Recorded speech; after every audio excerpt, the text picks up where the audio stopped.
a look at how he was looking, how he was moving, how he was playing, and he looks good.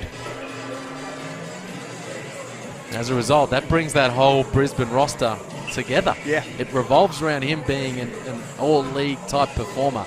Sobey, of course, is going to be at that level. Robert Franks is legit.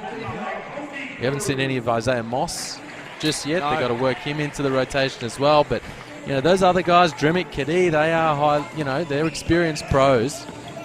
And they're going to be there. But with Lamar Patterson playing at that level, and if Tyrell Harrison can take another leap this season, they're going to be right in the mix. He looks set to have a good year, Tyrell Harrison. He'll get the chance with no Matt Hodgson. Majette fires away. Jack McVeigh once more on the offensive glass. You've got to love the way this guy goes about it. Love it from McVeigh. Just bringing the energy that the Jack Jumpers needed. Checking into the game. Kyle McIntosh comes out. McVeigh comes in. Offensive rebounds, extra possessions, much needed buckets.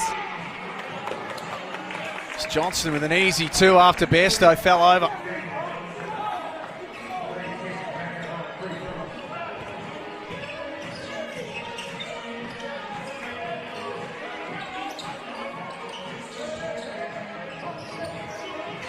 Steindl.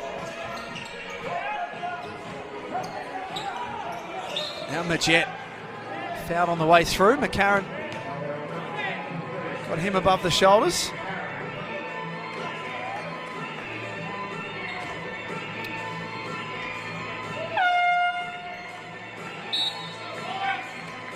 Scott Roth wants to talk about it. They've got some problems at the defensive end right now, the Jack Jumpers. First and foremost, they've got no answer for Daniel Johnson. No. At the moment. They really just don't have a matchup for him at all. And with Will Magnay not playing, I mean, obviously with him out there on the floor, that's a guy you can put on Johnson. If you're playing Humphreys and Johnson together, well, that's going to make things tough. But without Magnay, McVeigh's had some minutes, Bairstow's had some minutes, Krislovic, McIntosh, none of those guys are really able to handle Daniel Johnson. He's ticked up to 17 points now, 6 of 9 from the field. And it's his impact as well that's opening things up for other guys. Mitch McCarron's finding him. So there's all this attention. Nobody wants to leave Daniel Johnson. Detch rolls to the rim. McCarron finds him. McCarron's up to 11 assists now. He's only taken 3 field goals, but has been moving the ball around nicely, finding the open guy, and Adelaide ticking the scoreboard over. They've got 19 points on the board already in the first 7 minutes or so of this fourth quarter. Jack Jumpers in their win over Cairns had control for a lot of the game. They were almost front running because they did the work early. 3 minutes for us to learn a little about them and for them to perhaps learn a little bit about themselves. Majette, step back three, off target. Jack McVeigh, offensive rebound, doing it again. Big time impact. Jack McVeigh just finding ways to impact the game positively for his team. 3 big offensive rebounds. And a score out of the timeout, importantly for the Jack Jumpers. McCarron, nice pass, cross court for Mojave King.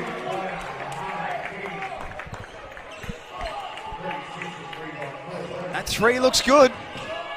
Couple of big fourth quarter knockdowns from King. Back out to 4 the difference. McVeigh fouled on the floor by Hannes. And that's really good to see from Mojave King. We've spoken about the focus that he needs to have defensively, but he also needs to knock down shots. And he has done that this afternoon. Perfectly set up right there, got right to the open space and stepped up and knocked it down. He's 3 of 5 from long range tonight. He's got 11 points on the board.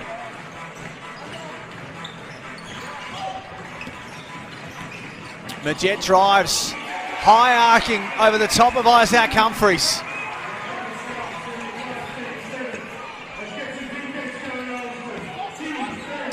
2-point game at the Ulverston Sports Centre. Jack Jumpers fans, you can hear them. They want to stop. They go down to Humphreys and he delivers.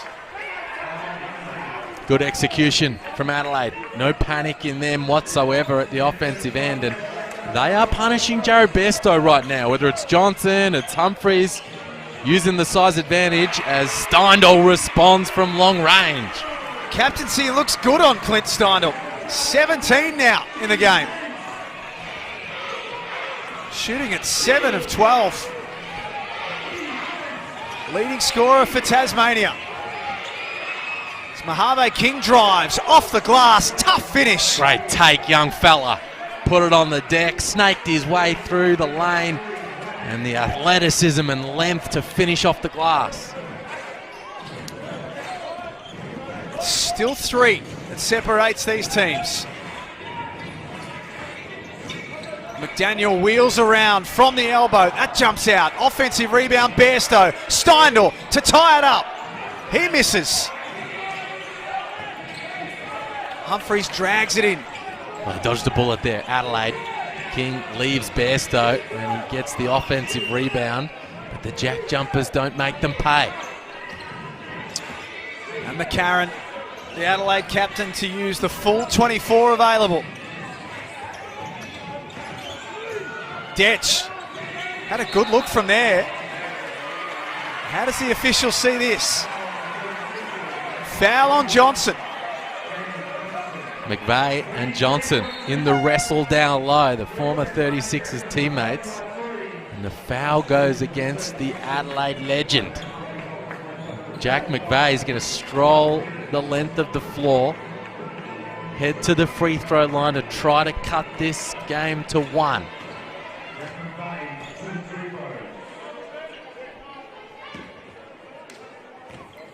Three years as an Adelaide 36er.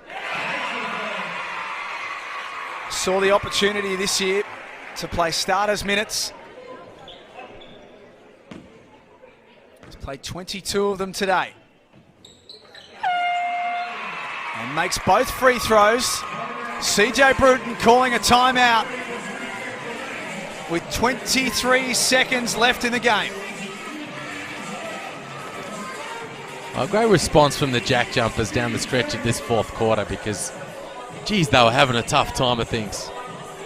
The game completely pivoted at halftime when Will Magnay got shut down. He was a dominant force in the opening half, and the Jack Jumpers found things difficult. Just scored 11 points in the third term, thanks to Clint Steindl just keeping their head above water. And everything was going Adelaide's way. They were able to build themselves, get out in the lead, a 4-point lead, and it looked like they were going to run away with things, but the Jack Jumpers have hung tough. Jack McVeigh off the bench late in this fourth quarter. 3 offensive rebounds, 3 putbacks.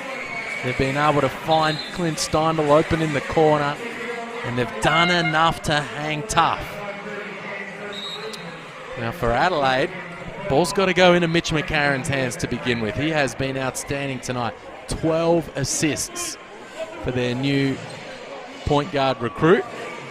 And from there, I'd be finding Daniel Johnson. Put it in the block to DJ and let him make a good decision down there. He's got 17. He's at 66% from the field.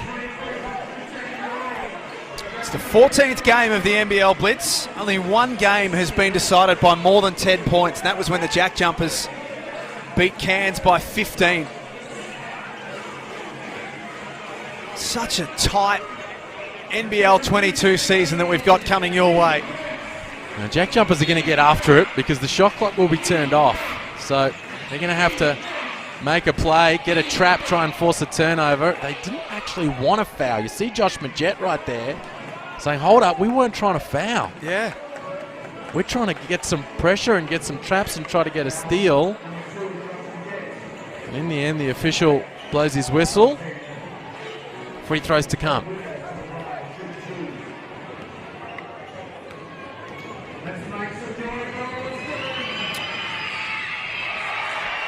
Now it gets interesting.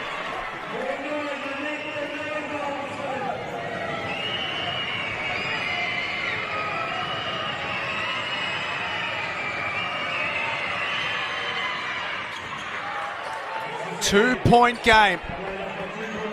No timeout from Scott Roth. Must be out of timeouts. And they've got the entire game clock to work with. They can play for the win, or they can play to send it to overtime. Majette. Guarded by Johnson. Up goes the three. It's well short. And the air's been taken out of the Ulverston Sports Centre. Well, they needed to get something better than that. No action. And just a long-range attempt on the buzzer as clock expires and the 36ers take the win. What a comeback from 21 points down. The Adelaide 36ers survive a scare at the end, but they win it 82-80, and they're 3-0 in the NBL Blitz. Well, that was a fun game. They looked